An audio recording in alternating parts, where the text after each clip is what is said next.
This is an ode to the forgotten feminine, with love letters to and from all kinds of women.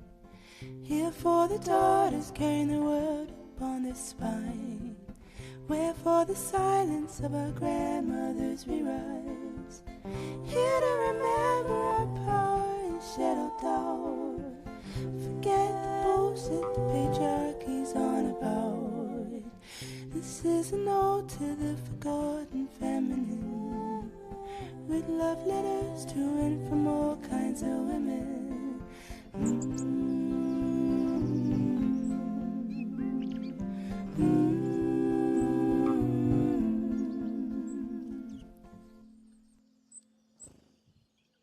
If you've ever felt the quiet pressure to be perfect, pleasing, and productive, and somehow you still don't feel like you're enough, then you're in the right place. Welcome to the Letters to and from Women podcast, a sanctuary for women looking for a reprieve from the demands of perfection and purity from the outside world. This is where we disentangle the feminine shame present in our relationship wounds, ancestral trauma, and nervous system dysregulation. Shame about our very being that has become all too familiar and creates the core of our deepest patterns. But we're here to learn the solutions to alchemize these struggles into our most profound liberation. Because without advice made for women, by women, in an ode to what makes our womanhood so powerful, we cannot expect to experience the seat of our full potential. And before I go further, if this episode popped up on your podcast or YouTube feed and you're saying to yourself, I never subscribed to the Letters to and from Women podcast, but then you're looking at me on YouTube video or you're hearing me on audio and you're like, oh, I think I recognize this girl, or I've seen her before, or I've heard her before, it's because you may have previously been a subscriber of the Commitment to Growth podcast, and we have rebranded after an almost 2-year hiatus. Life happened, identity deaths and rebirths happened, business deaths and rebirths happened, all stuff I will get into in a later episode and more episodes to come. But of course, with a new mission behind the podcast, it needed a new look. And so did I. I got bangs since the last time we saw each other. I read Eat, Pray, Love, and I started listening to Joni Mitchell. And I think that sums up about everything that you can expect to hear on the show. Now, maybe you're tired of waking up every morning to a life where nothing you do ever feels quite good enough. Like what you do is never up to someone else's standard of what it means to be woman enough. Maybe you can feel your shame about your worth in your chest, and it causes you to shrink in relationships or in the mirror.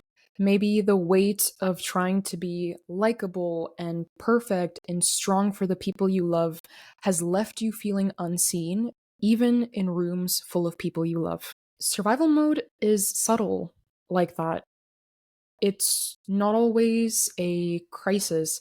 A lot of the times it just looks like a woman who has become so disconnected from herself that it becomes her default because she thinks that being stressed 24/7 is what makes her enough.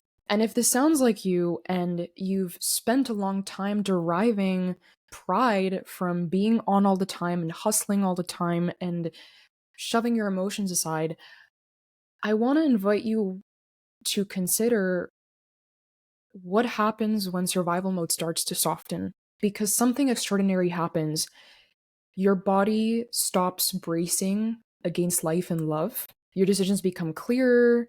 Your desires become your compass instead of the shame you feel to fit in.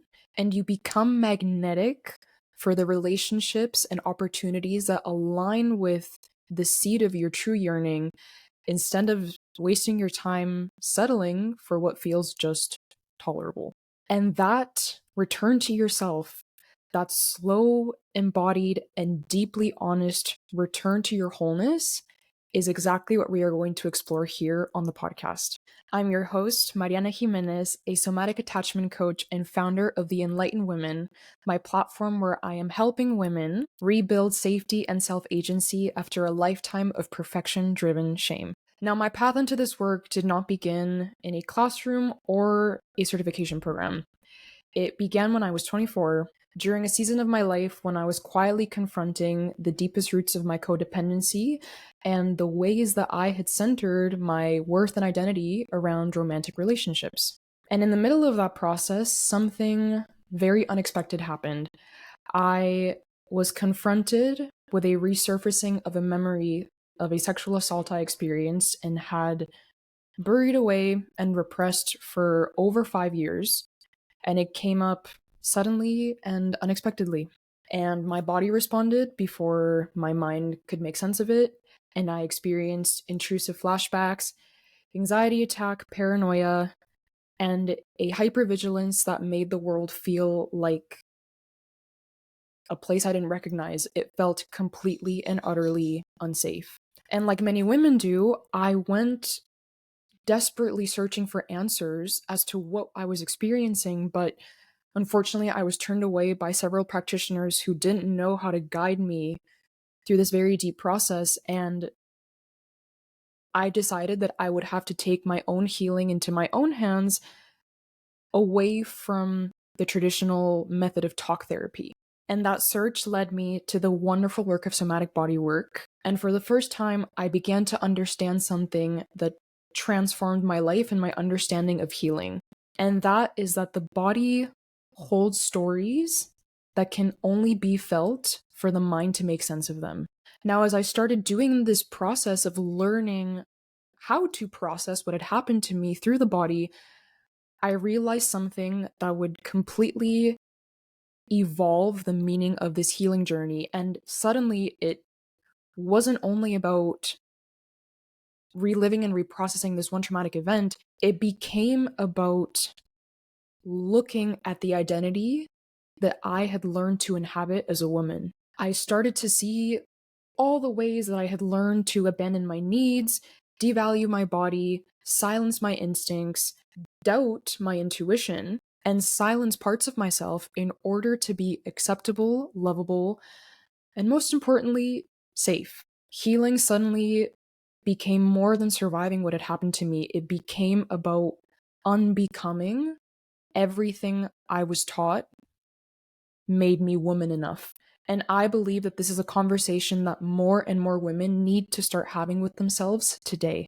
Not just about trauma, but about the deeper question beneath it all, which is, who are we when we walk away from the roles we have been expected to play? I believe we can take the complex out of complex trauma, and it starts with understanding what beliefs, identities, and expectations we've been taught to hold that disconnect us from our body, mind, and voice. Because let's face it, as women, we grow up receiving messages from every which direction telling us something about us that is too naive, too much makeup, too little makeup, sinful, unworthy, unlovable, you name it. And you can imagine that taking in all those narratives eventually starts to shape how we relate to ourselves. This isn't a man-hating, bra-burning ceremony of a conversation. This is a collective return to the wisdom of our bodies before we were taught to abandon ourselves to be enough. As a somatic attachment coach, I spend countless hours teaching my clients and my students that attachment is not only something that exists between lovers born from a child's bond to their caregivers. Attachment is actually about the way we relate to everything in our life. And my goal is to take this concept and apply it in every conversation we have together, from showing you how attachment shows up and how safe we feel in our bodies, in the roles we learn to play, in the people we lust after or find ourselves drawn to, in the emotions we suppress or allow ourselves to feel, and even in the careers we choose and the ways we present ourselves to the world. Everything we engage with is attempting to fulfill a need within us, even if it isn't the healthiest way of fulfilling the longing beneath it. And over time, that's how attachments are formed. And they can be supportive or deeply limiting, including how we attach to our given or chosen identity as women.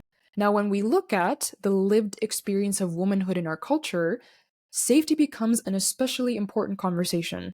Our nervous systems need a tremendous amount of evidence to feel safe enough to soften, to open, and to express the parts of ourselves that are creative, sensual, intuitive, and alive. But we live in a world that often sends women the opposite message, that our instincts are unreliable, that our emotions are excessive, and our existence is somehow less than that of men. And you can imagine that when those messages accumulate over time, shame silently becomes the fuel that drives how we show up in life. And we begin attaching ourselves to people, identities, places, and things that help us avoid feeling that shame, even when those attachments keep us disconnected from who we truly are. The path to liberation, I believe, from the work that I've witnessed in my clients and in myself, begins when we return to the body. When we learn to recognize what wholeness, authenticity, and aliveness truly feel like inside of us. From there, something pretty amazing starts to happen. We stop organizing our lives around what feels merely familiar or expected, and we start moving toward what genuinely feels aligned and alive. And that is the deeper intention behind these conversations. I want to invite you into a dialogue with your own body and help you explore how your heart may or may not be in conversation with the way you breathe, think, move, play, and love, and how this influences how you relate to yourself and the world around you. These conversations are meant to be shame-free, honest, and deeply human, the ones that don't typically trend in spaces that are prioritizing maximizing productivity, quick toxic positivity, and obsessing over quick fixes. My goal is not to teach you how to be a more perfect version of yourself. It's to help you embody the fullness of who you are, even the parts of you that you perceive as broken, unworthy, or uncertain. And because I am also a writer and poet, I view this work through a creative lens. I believe that we are both the canvas and the artists of our own lives. Your emotions aren't something to be feared. In my eyes, they are the colors that become the palette you use to make meaningful art out of your life. Now, before we wrap up our very first episode together, let me leave you with this question. What if much of the anxiety you carry isn't a byproduct of stress or overthinking, but a symptom of unprocessed shame? Shame that you absorbed from your families, your past relationships, and from experiences that asked you to be a certain way before you even knew what that meant to survive. This is the piece that a lot of conversations on healing miss, because shame isn't something that just occurs in your mind. Your shame lives in your body. And when shame settles in the body, it quietly hides our instincts, our truth, and our greatest desires with it. But in order to feel and release that shame, your body has to experience safety. And for most of us, feeling safe enough to witness our emotions is not something we were taught to do. And this is a layered work we are going to explore together here. Learning how to return to the body, learning how to feel safe enough to listen to it, learning to make it a place that you feel is safe to hold every part of who you are. Because girly pop, your body has always been your home. It's just very possible that no one ever showed you how to feel safe enough to live there. And if any part of our conversation resonated with you, then I invite you to go and listen to the next episode, because this is where we are going to dive a little deeper. We're going to explore how shame comes in and shapes how we show up in vulnerability, why we pull away when people get close, and how to feel safe enough in our bodies to let love in and transform us. When you're ready, continue on to the next episode and let's begin there. In the meantime, if you want to stay connected to the podcast, you can follow us on Instagram at letters to and from women, all one word, so you can get updates on upcoming episodes, guests, and events happening within the podcast community and beyond. And by the way, I really want to start a special tradition here on the show. If you listened to our beautiful intro song, I had the privilege of co-writing it and co-producing it with my best friend and singer-songwriter, Emerald Osagi, who, by the time you listen to this, her episode as the first guest on the pod will also be out, so I highly encourage that you go and listen to that after this as well. What I would love to do is I would love to start a tradition where monthly, you all as listeners send in videos of you singing along to the song. If you head over to Instagram or YouTube, you can get a full rundown of the lyrics so you can sing along. Send videos of you singing the song in your car, out on your hot girl walk, or doing a spin off of it with your friends, whatever rings the most true to you. But every month, I will pick one lucky singer to win a $100 Visa gift card. All you need to do is record yourself, upload that video to your Instagram stories or your feed, whatever's most comfortable for you, tag the podcast, and you will automatically be entered to win. I'm your host, Mariana, and this is the Letters to and From Women podcast. Thank you for being here.